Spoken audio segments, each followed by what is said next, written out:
All right, so here we are. GPAC Hammerfest. Got my goals up here. Don't wreck. Have fun. Try to get the legs primed and ready to rock for the state road race that's this Saturday. So this is the start of the ride.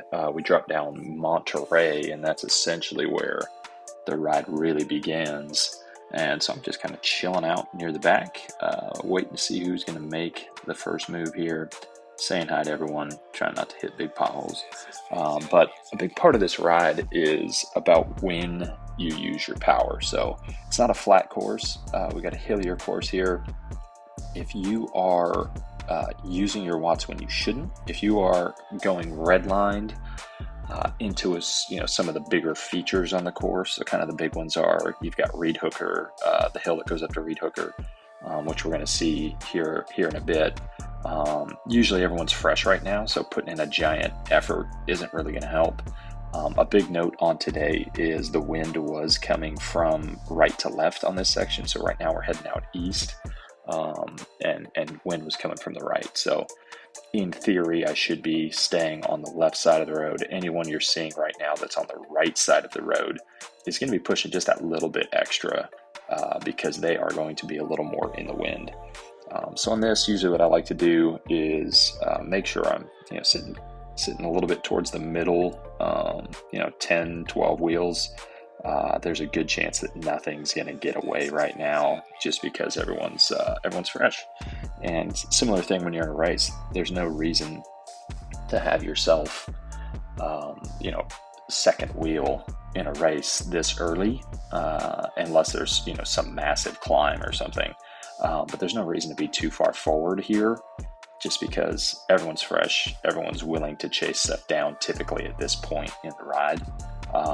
And I know on this that typically the big separation, the first big separation where it's most likely is going to happen on Fisherville, and that's probably 10 minutes away still. So no reason for me to get panicked here, but I am going to kind of start moving up. I want to get a few efforts in prior to the harder parts of the course, just to wake the legs up a little bit more.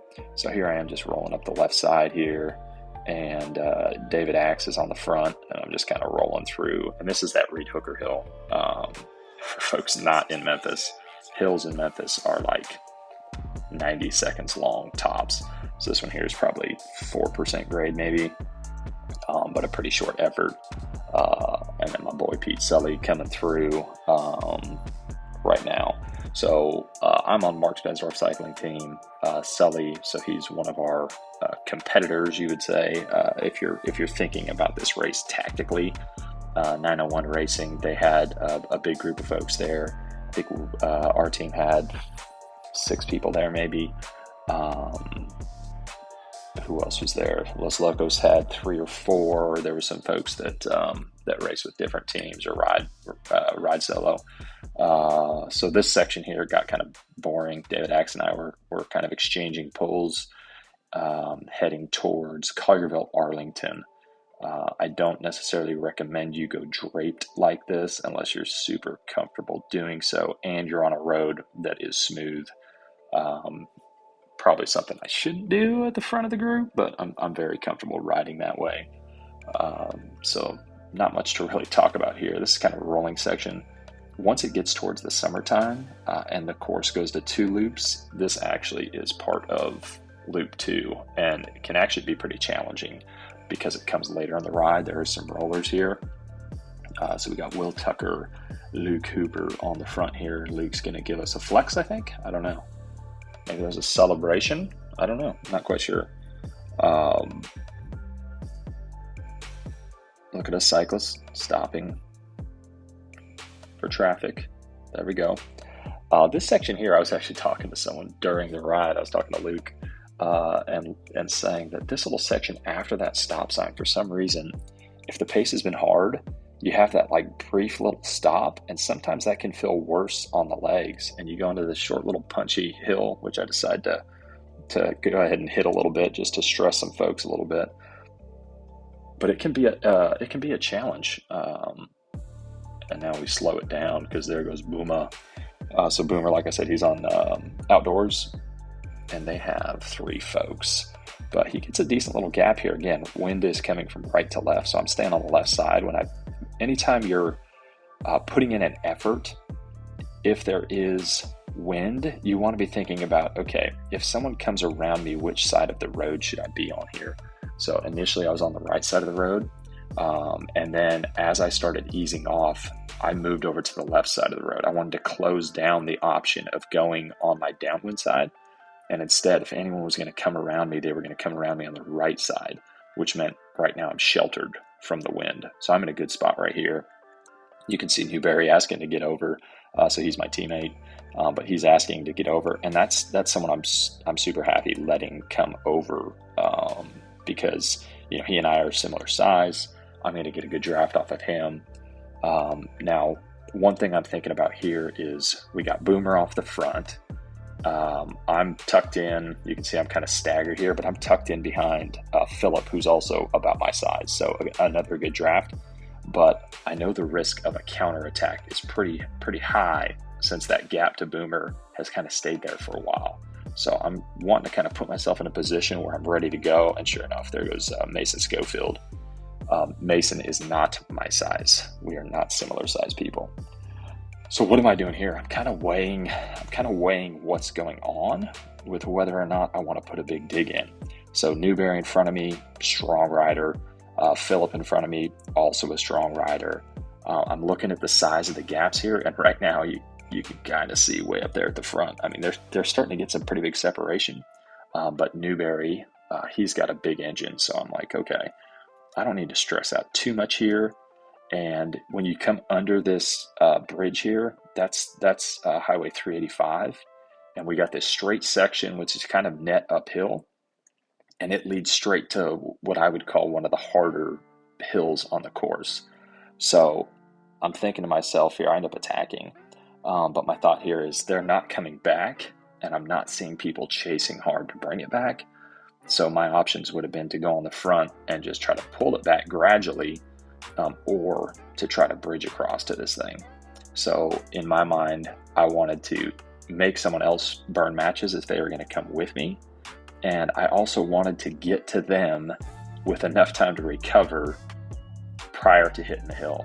And I end up doing it. I end up getting, I close it down, but not a ton of time left. But it was enough to kind of get a breather. So I'm pretty much on the wheel now. And you can see the stop signs coming up here. So, I could end up getting 10, 12 seconds. And that can be enough, depending on where your fitness is at. For me, that was enough time for me to get a breather. So now what am I thinking? I'm like, okay, this is the hardest part of the course. There's a few guys that were on me still. Mason kind of sits up, and I'm thinking to myself, okay, what should I do here? Do I attack this climb? I was kind of wigging out there. I don't should I attack the climb? Test it. I just come off, bridging across to them, so my legs were a little bit tired, and I'm just trying to weigh what the tactics should be here. And then here you got Kellen deciding now's the time to go. And so he tests Mason again. So I've got in my mind now, Mason's attacked once. He's now covered this attack. So clearly his legs are feeling pretty good. So he's someone that obviously I need to be very concerned about. Like if this were a race, he is someone I would want to be very concerned about, and we would want to try to get him to burn as many matches as we could, and ideally I would want to be in a break that does not have him in it, because he's showing he's one of the stronger guys right now. So we took that right turn. Now we're into the headwind. What you just saw there's still a big group behind me. I ended up closing that gap down. In a race, I probably would have forced someone else to do that because I had a teammate up here. So I had Dale ahead of me. I probably would have continued sitting up and making someone else, or made someone else behind me close that down, especially into that headwind. But I went ahead and did that. So tactically, that was something I could have changed. And you can see there's been a few little attacks going and stuff up there. I'm going to kind of fast forwarding through here because I ended up just recovering. So I did the big move to get across to Mason and Scott, and then pushed the hill pretty hard at like 450, 500 watts. And so I'm like, okay, I'm gonna recover. and let others do the chasing here. So I'm just sitting in, watching legs spin in front of me, getting a good draft. Again, headwind section, that draft is magnified. So anyone on the front right now is doing a whole lot more work than what I'm doing. And one thing to kind of note on this course, you keep seeing people shuffling. Sanford's off the front, so my teammate is off the front right now. And but one thing to note, there's a stop sign that comes up. Anytime there's a breakaway, and I was actually chatting with Sanford on this, anytime there's a breakaway, you have to get a pretty big gap going into a stop sign, just because the group behind sees you roll through. You're checking for traffic, obviously, and they close the gap down in stop signs. So odds of getting away are pretty limited. So things are getting strung out, you can see. So we made another right. So now the wind's coming from left to right. I've got Mason right in front of me, which is good, because I know if I attack, I want to make sure I'm attacking and trying to surprise him. I probably could have been a couple further back, so I could be carrying a little more speed. But instead, what I'm going to try to do here is attack in a spot where he's not going to be able to jump on my wheel and get to me. So it's kind of pinching. Scott's coming over. I decide to attack, knowing that he's going to have a hard time jumping on my wheel and getting across to me. So I came around Dale, I come around Scott, and, you know, in my mind, everyone's probably, I'm thinking people still have some legs here, but I want to make it hard on folks. And so as a reminder, the wind was left to right. I end up going to the right side of the road, because if someone comes around me in this situation, I would want them being, I would want to be able to go in the draft.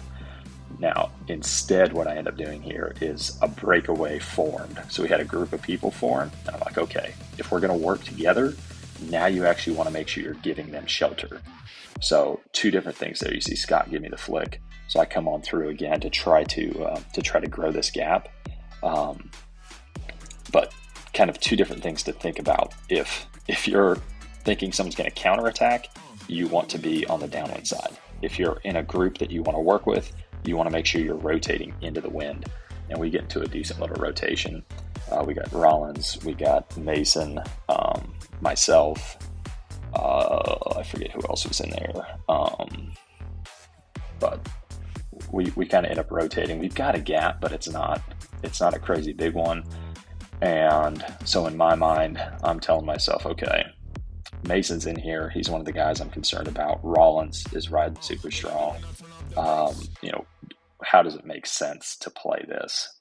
Do we want to reshuffle? I've still got teammates back. In a race situation, probably wouldn't have worked super hard in this one since the gap wasn't crazy big. But on the flip side, I was also wanting to make sure I was opening the legs up and getting some race style efforts in here. So here I am draped again, and we're heading towards another stop sign. I know the group's going to come back together right now. I actually ended up, I think I was solo right here, and Tyler Kenyon with 901 ends up coming across, but I'm not going all out on that section. I know the stop sign's coming. I know I'm going to get caught, so I was just kind of delaying the catch. So here we got Tyler kind of growing a gap. So the way the course plays is we're going to take another left here, so it's going to be a crosswind once again. But the way this course plays is you want to be fresh going into what I call the Raleigh-LaGrange hill. So we take this left-hander, and you've got a grind. There's a grind that goes uphill, and then you kind of swoop around some corners, a few little ups and downs, but they're very minimal. And then you've got kind of the harder, steeper, short. It's not long. It's probably a 30-second hard punch. And I always like to make sure I've got some legs fresh there. So Kenyon's off the front. Rollins goes. Mason Schofield follows. We got Waldrop and Newberry on my team. That's good news. We got Kellen Maxwell. He's super strong. He's going across. We got David Axe that's following. We got Luke Hooper right in front of me. So things are getting kind of messy right now. And what I'm doing is I'm always trying to evaluate who's behind me, who's ahead of me, who's willing to chase, who's not, who's fading, how big is the gap growing.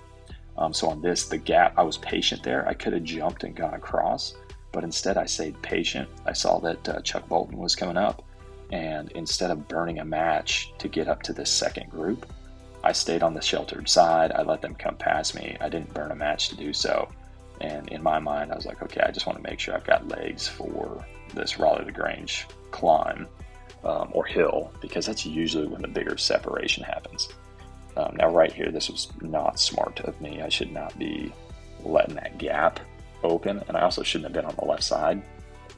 What I should have ended up doing was just staying right here on Will and staying out of the wind. But the pace wasn't super high at that point in time, so it wasn't a major thing for me to do that. But in a race situation, every little bit counts. So you want to make sure you're being smooth, you're being efficient, you're not wasting energy. So that was wasted energy that I didn't need to do. So in this little part, this is the downhill, and then we end up, I think the hill's coming up right here, or maybe one. No, this is the hill. So my thinking here is that group off the front, I'm pretty sure that we'll catch them. It's kind of closing anyway, and I want to make sure I'm in a spot where I can move up to this front attack, and Kellen's on the front right now. There you can see we catch them on the hill. That's a bad place to get caught if you've been off the front. Getting caught on the hill is never fun. And you got Rollins who had a gap as well.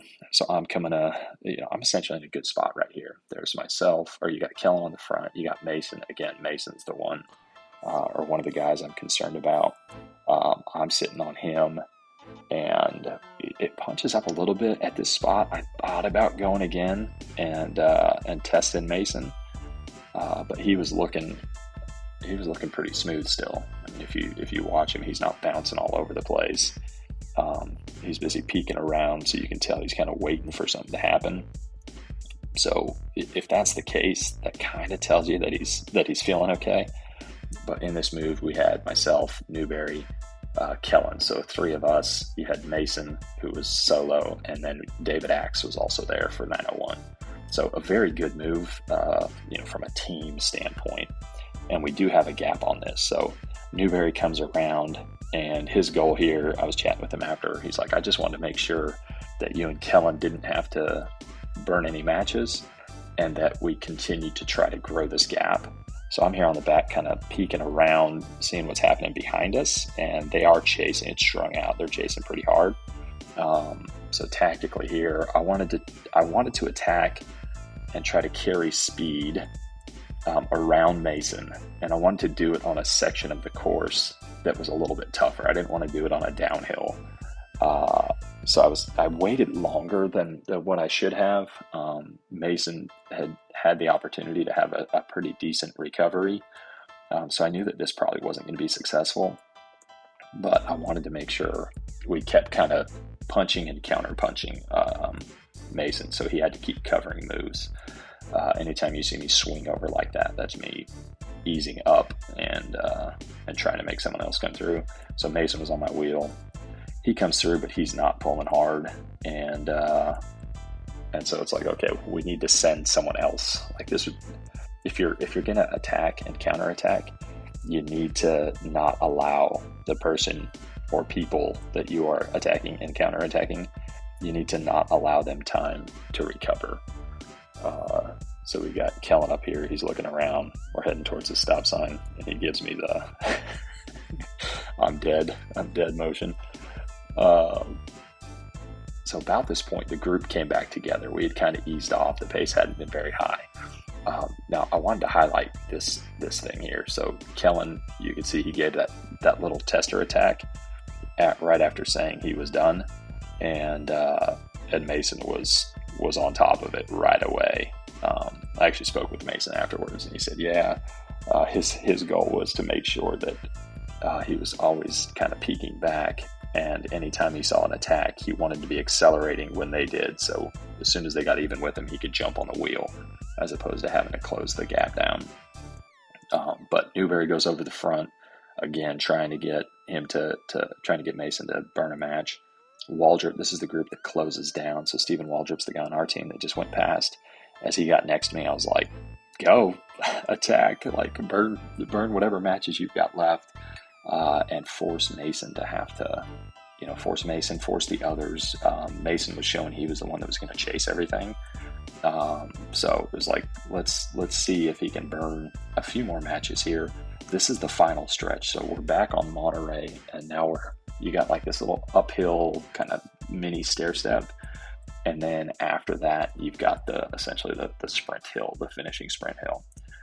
Kellen right here, again, huge move. He's keeping the pressure on, which is good. Something that is not so good is I ended up getting caught out here. So I didn't want to do a massive acceleration to get back up to this because I didn't want to. I knew the finishing sprint was going to be coming pretty quick. So I had to close the gap down. Things are getting kind of strung out behind a little bit. The gaps were starting to open up. But I knew I didn't want to blow my legs out right before this little left-hand bend, which goes into the finishing sprint. Scott Rollins is on the front. At this point in time, his goal is just to keep the pace high and keep things safe and kind of give it a lead out into the base of the hill. And he did a great job of doing that. You can see him do the elbow flicks there, letting people know that there was the bump, but also that he was going to stand up. So position-wise, we're going into the sprint. Super important. Where you're at in a sprint is almost more important than how good of a sprinter you are. So I wanted to be on Mason. I didn't want to make the first move.